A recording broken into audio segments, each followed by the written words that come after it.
Another thing about vaudeville, this is a bit of a digression, but an important one. Any performers who complain about their work schedules these days ought to be reminded how it was in the 1920s and 30s.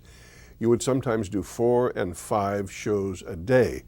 Now, if you work Vegas, you get spoiled, you get bugged if you have to do more than 1 show in an evening. And sometimes it makes sense because nobody else would show up for a second show if you did one.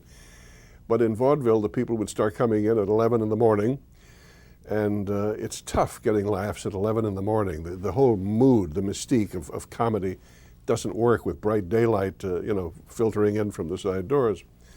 So, and also another thing that was terrible on the performers in the early days was how to get from Cleveland to Cincinnati or from Louisville to Chicago or wherever you were going. They had no airplanes in those days. The train service was very undependable. The bus service was forget it. So you would finish your last show, let's say at 11:30 at night. Then you had to run back to the dressing room and gather all your clothes and your musical arrangements from the orchestra leader. Then somehow run over to the hotel. If it wasn't close, you had to take a cab. And then you'd go to the depot, the train station in town, maybe getting there at 1 in the morning, and your train didn't come along till 5:02. So a few weeks of that would make you think, maybe I should get into some other business. But the people who were persistent and who really couldn't do anything else, I mean, they weren't typists or lawyers or doctors, they stuck it out.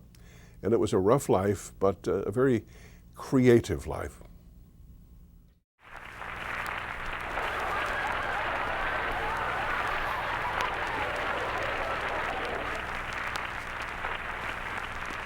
In my own case, I worked very conventionally in radio.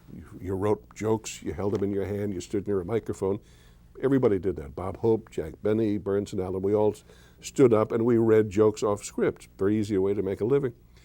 And then when I got into television and was winding down radio around 1949-50, I began to ad-lib one night, even though I'd been ad-libbing all my life on the street, because I was set to interview Doris Day. She didn't show up, and I suddenly had about 35 minutes of live airtime and nothing planned. And I'd already used what little bit of material I'd written on paper. So I just went out in the audience and began to speak to people at random, horsing around the way I had always in high school and around the house, and got very big laughs. But again, I didn't know that you could do that for a living. I thought that was too easy. So in the history of vaudeville, there are many such moments where an accident happened and it turned out that it brought out the best in the performer.